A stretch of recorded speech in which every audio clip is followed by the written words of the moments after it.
Yella Beezy just got snatched up for the Mo3 situation. Yeah, that one. These folks ain't playing with him no more. They slapped him with capital murder. They're saying his role in Mo3's death? He was the one who dropped the bag. Dallas PD is 4 years late as usual. I was actually on this story 4 years ago. The streets of Dallas and Fort Worth knew who this goofy was on the left. Keywan White was sent to line up Mo3. Now they want to act like they investigating. They finally serious now, and you know what's up when the police start using words like remuneration. Man, they're not even saying payment or he got paid. That's how you're trying to throw the whole prison at you. Now the paperwork say, and I ain't gonna bore y'all with the court lingo, but they basically claim Marquise Conway, aka Yella Beezy, on or 11 2020 Dallas County, Texas, intentionally set up Mo3 by hiring Keywan White to do a hit, all for a little stack of US dollars. At least that's what they say. And Keywan White, he really went through with it. Allegedly, he hit Mo3 with numerous shots on the freeway. No surprise there coming from a crash out. This whole situation is sad. Mo3 lost his life, and I don't think Yella Beezy is gonna beat this one. To be honest, I think he's toast. Burnt toast. This all could have been prevented. If you wasn't tuned into the Dallas scene, let me tell you, when Mo3 passed, the whole city caught on fire. Like 48 hours Mo3 got hit, 8 people lost their lives. It was war outside. It is a map that marks the madness of murder and mayhem. Over a 48-hour period, 6 identified Dallas locations, 8 people dead. But this afternoon, DPD Chief Renee Hall called it an alarming increase in the city's homicide rate and described why. In truth, I'll tell you, like many other cities, we are in the midst of a perfect storm of events, fueled by anger, irresponsibility, the trial of the pandemic, and most of all, people using guns and violence to solve their problems. Chief Hall confirming today the brazen murder of rapper Mo3 on the Dallas freeway last week has set off a series of violent shootings now being investigated by the Dallas Police Department and the FBI. Since his death, we've had some other shootings and other violence that has been or appears to be closely related to his death. The incidents, according to sources, include the drive-by shooting at this East Oak Cliff house on Sunday. 43-year-old Terrence Reed was killed. Now look, I already know some of y'all feel a type of way about this. You might say I'm reaching, you might say it's unfair, and that's cool. Drop it in the comments and let me know what's up. I'm not above critique, but I'm not finna sit here and just lie to y'all to make y'all feel better. It is what it is. The blood is on Yella Beezy's hands, point blank period. Him allegedly making that call to get Mo3 hit up, that allegedly set off a chain reaction, a straight up murder spree. Call it what you want. Emotional, biased, but it's the truth. And I'm kind of glad the city might get a chance to finally breathe just a little bit now with everybody involved either gone or in jail. Now don't get it twisted. I'm not saying Beezy started this all by himself.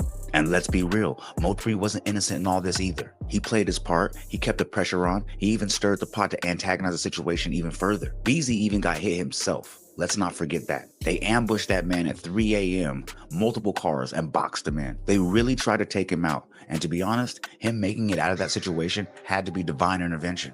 Nashville police say at 3:38 this morning they got a 911 call from a driver saying he'd been shot multiple times by someone in another vehicle in the northbound lanes of the Sam Rayburn Tollway at FM 544. Police say 26-year-old DeAndre Conway was shot 3 times and was still conscious and breathing when he was transported to a nearby hospital. Right here. This right here. This one though, that's where I had the chest tube at. Right here, where they would drain the blood out of my lungs. See, a lot with a lie, they were like, I got here right there too. Nah, that's where I had the chest tube at, and they would drain the blood from my lungs, you know what I'm saying? I got this right here, got shot right here too.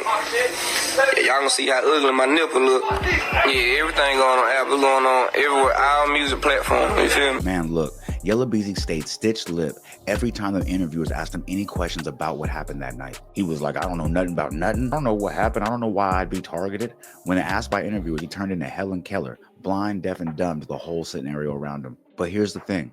A lot of fingers are pointing back to Mo3, saying that this is payback for Roy Lee getting taken out. See, Roy Lee was a comedian, a real funny dude, but he wasn't out here playing with folks. And he definitely wasn't neutral. He was Mo3's right-hand man, so of course he was gonna ride with him. The beef between Mo3 and Yella Beezy, Roy Lee got mixed up in that too. But like I always say, when the laughs stop, the consequences start. And once Roy Lee passed, a lot of folks saying Mo3 never let that go. And I ain't saying they wrong. Oak Cliff around here. Yella Beezy, man, we in here, man. Y'all see what this my city, man. Y'all already know what it is, man. Oak Cliff America said that meant that stand on that, man, for real. Come on, you from America. You from Oak Cliff, America. Don't with us. So you come on up so we can rob you. So you ain't really from over here, right? Now let's be real. It goes without saying that Yella Beezy wasn't rocking with Roy Lee's jokes. He ain't find nothing funny about it. So one night, Yella Beezy runs into Roy Lee at a club. And yeah, he knew Roy Lee was a comedian. Everybody did. Roy wasn't on no gangsta time. Roy wasn't in the streets like that. But Beezy didn't care. He felt the disrespect had gone too far. So what'd he do? He tried to press him. Beezy wanted to put hands on Roy. Not because Roy was a threat.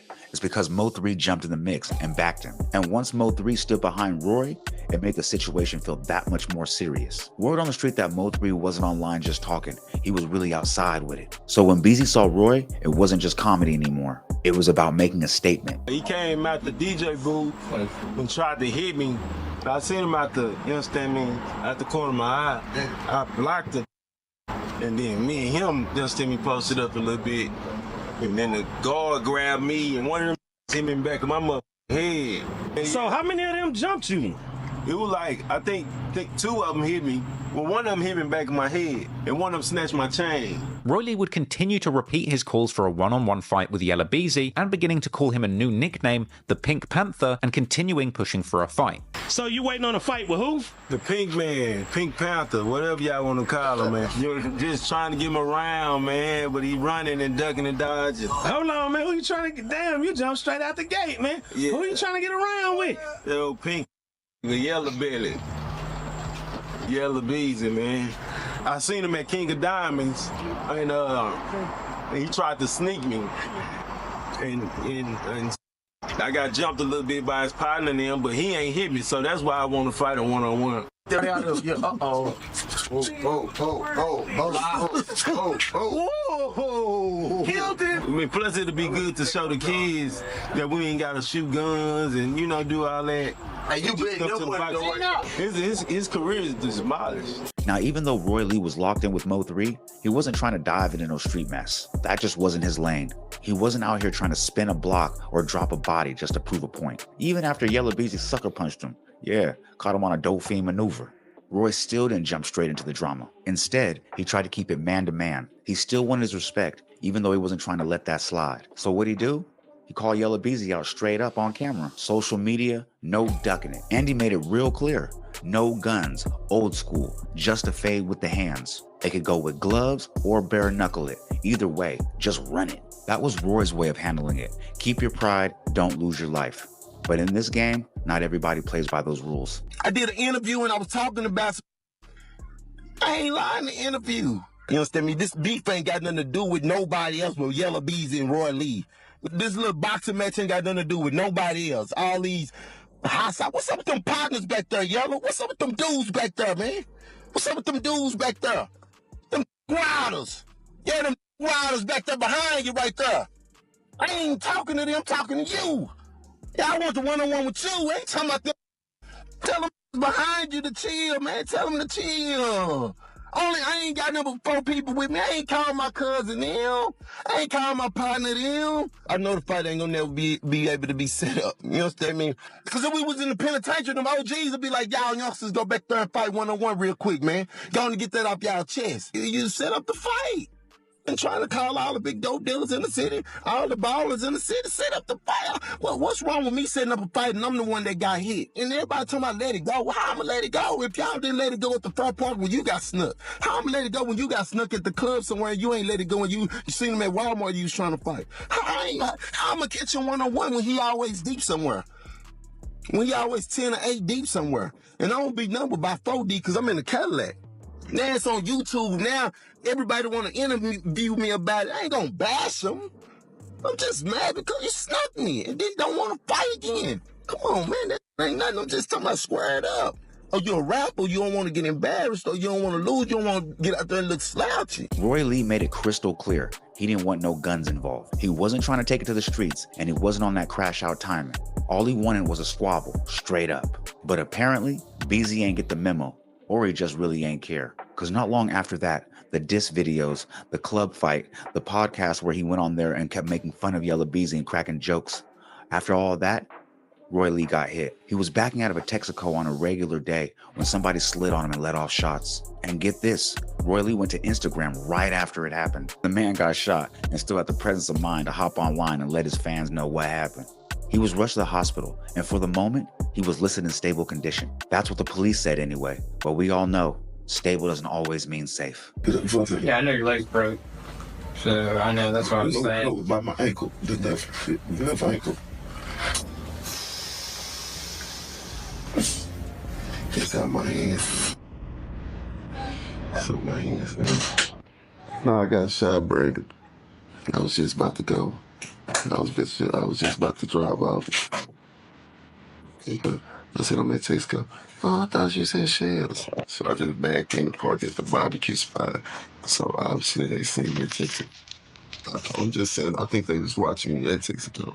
Because Texaco and shells across the street, across from each other. I was just sitting in the car. So boom, Roy Lee actually survived the shooting. The man bounced back. He kept doing shows, kept doing interviews like nothing ever happened.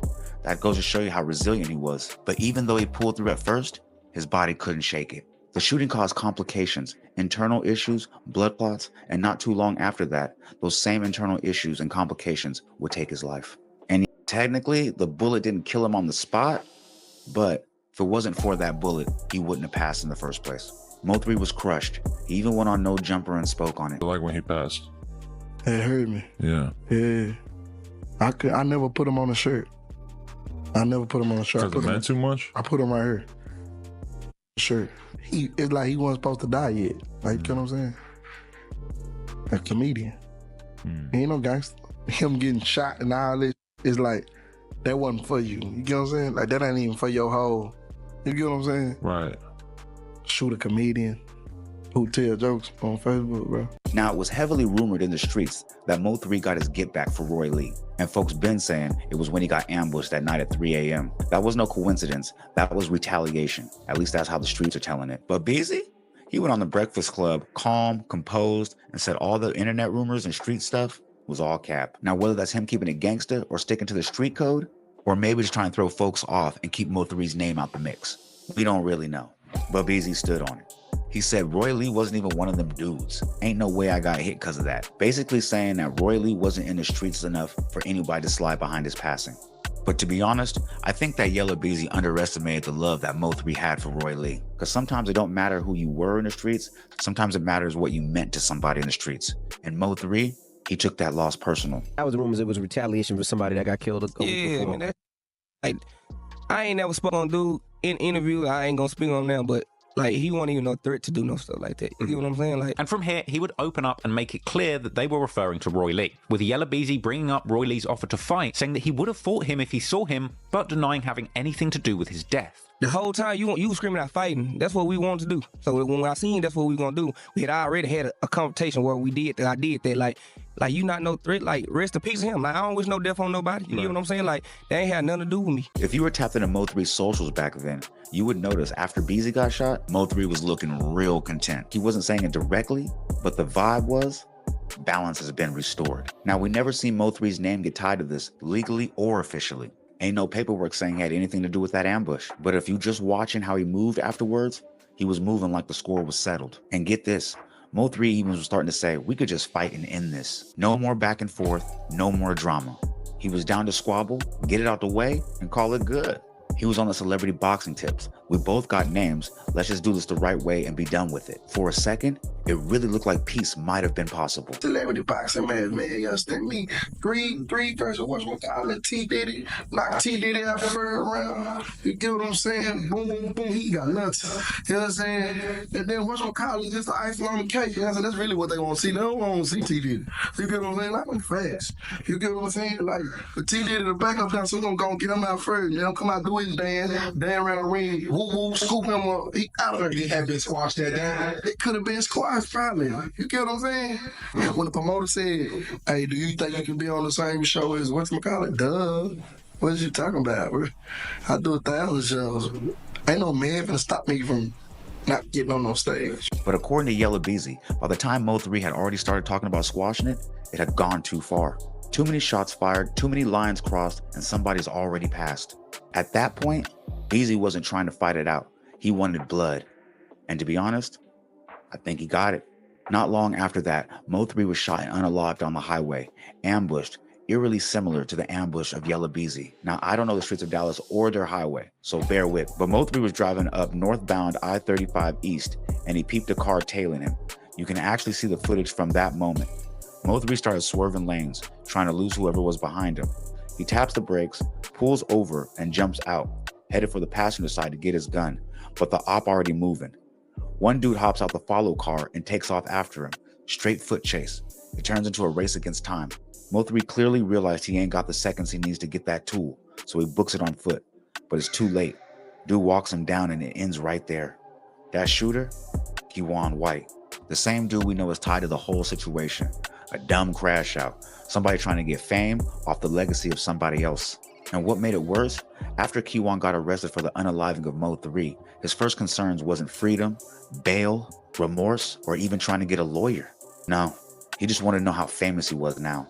That's the kind of delusional, clout-chasing mentality we're dealing with here. Man, I'm feeling good, man. I mean, it's living life, man. You know what I'm saying? It's come with a gangster, man. It's what it come with. You feeling good, fam? Shit, man. I can't do nothing but it is what it is, you know what I'm saying? Locked up, I can't do nothing more than just live life, man. You know what I'm saying? I ain't like the first time I did time. Okay, I'm innocent, man. I ain't did nothing, man. I'm just a rapper. That's it. A rapper. I'm innocent. Instagram account had 1,000 or less followers. It's now at 18.6. I ain't gonna lie. You know, when Ducky told me, like, I had called Ducky one day. When I came to the field, I called Ducky the first day I came. I was like, what's up? He was crying. He was like, damn, you finally made it. You famous now. You finally got what you wanted, but the wrong way. Like, man, you famous now. What? So my story getting 100,000 views. Post getting 100,000 views. So shit, I was like, damn, it's crazy. I done been famous, but for the wrong thing. And it's not even true. Man, listen. They picked the most worst possible crash out to ever handle this mission. Nah, for real. This is the type of dude to make the whole situation hot before it even starts. Keywan White? Bro, a walking indictment. A straight embarrassment. He really out here thinking catching a body gonna turn him into a star. Nah, my boy. You not famous. We not putting your name on no shirts. You not getting no mural like King Von. You just a dusty footnote in Mo3's legacy. Nobody gonna remember you. Maybe not even the judge. And let's keep it solid. Yella Beezy and his partner Jose Bodega, they did a trash job of trying to distance themselves, if any at all. Y'all made it so obvious, it was almost disrespectful. Y'all might as well just put a confession on a beat. A week before the hit, Beezy and Keywan out here moving like besties. Then the morning of the hit, Keywan's manager and Yella Beezy doing photo shoots? Nah, for real. How you schedule a photo shoot and a slide in the same 24 hours? Then this goofy posts a stack of money and the gun he used with a caption that said, he put a bag on him, so I'm up. Are you serious? That's self-snitching with a side of stupid. Same day Mo3 dropped, Yella Beezy, Keywan, and Jose were making a music video. 2 weeks later, Keywan popped up in Icebox spending $40,000 he just got signed. And everybody know, bro was broke. Then he posts another pic flexing cash, not realizing that he has the same car that he used in the crime in the background of the picture. All I'm saying is this is the type of crash out you pick if you're trying to go down with him. And Beezy? He ain't do too much better. He ain't posting nothing direct, but you know how rappers do. He started hinting, throwing subliminals, acting like he had something to do with it. Honestly, just trying to build street cred without catching a case. It's all for the look. They want to act like they really out here, but not out here enough to do no time. Hey man, new year, new blessings. You understand me? We made it through a hell of a year. You understand? Anybody that ain't for you, anybody that's going against you, anybody that's goddamn negative, you understand me? Ain't bringing no positive vibe. You know, in the words of Gucci, put that in the dirt. Damn, for sure, you did. And we go take a toast today. Man, at this point, these guys are master self-snitchers, and I'm surprised they didn't graduate summa cum laude. Yella Beezy's right-hand man, Trapboy Freddy, to the left in this picture, drops a whole music video basically confessing to the hit. Not hinting, not suggesting, I'm talking like a full CSI breakdown of the crime. The track's called Laugh Now, with the whole vibe of Mo3 may have laughed at us, but we got the last laugh. Buddy even filmed the whole music video on the same highway that Mo3 was unalived on. What? You really went back to the scene of the crime to shoot a music video like it was a movie location. You couldn't make this level of dumb up if you tried. And the lyrics? Bruh, straight confession bars. No double meanings, no metaphors, no innuendos. Just straight up, tell him laugh now. Heard he jumped out the whip, he got ran down. Dropping bags, trying to catch body after body. Tell your partner dig him up. What are we doing? You detailing the whole body like it's a Yelp review. They even start claiming Roy Lee's murder too. Basically saying since Mo3 kept dissing on records, we handled his best friend too. All in the music, no regard, no filter. Now it's unconfirmed right now. I might have to holler at my contacts over in Oak Cliff or Fort Worth, but I hear that Trapboy is on the run. But they are the ones that told me about this case, so their weight holds a lot of stock with me. So what we looking at here? A group of sloppy criminals who thought they were invisible until reality caught up. They didn't beat the system. They just stalled it. And now they on record, confessing, taking credit for the bodies like it's mixtape promo. Honestly, they should be a win for Texas. Because if this case sticks, maybe the murdering slows down. Maybe regular citizens could step outside without feeling like they're in a drill music video. Maybe, just maybe, folks in Dallas can breathe again. Now I'm not gonna hold y'all. 4 years ago when this happened, I was sick. I'm still kind of sick. Mo3 was a big fixture. You hear more about his heart than his actions in the streets. All I know is Texas is on fire right now when it comes to these bodies, these Ricos, and these rap music drill scene. Charleston White's trying to combat it the best way he knows how, but his actions are too outlandish and too self-serving. So who can they look to? I'll leave y'all with that question. And if you made it this far, click right here to see why the leader of the Rolling 60s, Big U, has a federal RICO indictment out. And don't forget to leave a like, comment, subscribe, share to be aware, put me in my algorithm because I need to be there, man. Because I know there's 10 other streamers out there doing it like me, but fuck that little 10. I'm maxed out.